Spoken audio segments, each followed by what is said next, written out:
อีดิทประสบการณ์อีดิท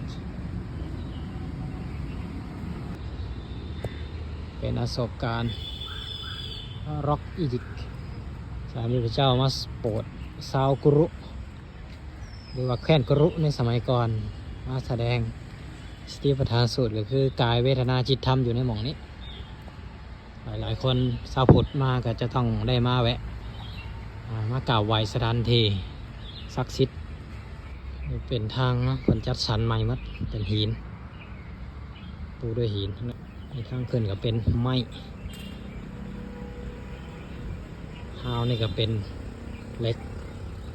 ทางเดินเป็นไม้ทางข้างนี่ก็จะเป็นหินตั้งแต่สมัยขั้งพุทธกาล2,000 กว่าปีมาแล้วทางนี้ก็จะเป็นหินทั้งนั้นเป็นทางยางเป็นสวนสาธารณะเป็นทางเขาเจ้าเฮ็ดใหม่หมดเลยสร้างใหม่เป็นหินข้างก็เป็นสวนสนามเล่นเป็นสวนต้นไม้ย่อมๆมันก็เป็นภูขึ้นมาสูงขึ้นมาหน่อยนึงข้างก็จะเป็นบ้านเรือนคนเป็นถนนหนทางเต็มอ้อมบริเวณ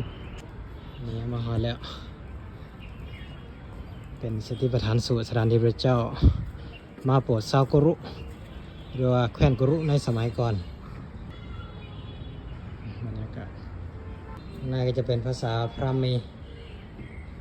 เป็นของสัญลักษณ์ของพระเจ้าอโศกได้มาเขียนไว้หรือว่ามาจารึกภาษาพราหมีไว้ในสมัยนั้นคือพระเจ้าอโศก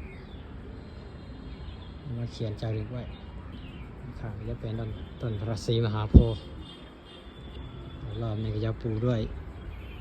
ไม้แป้นแล้วก็ห้าวเล็กบรรยากาศ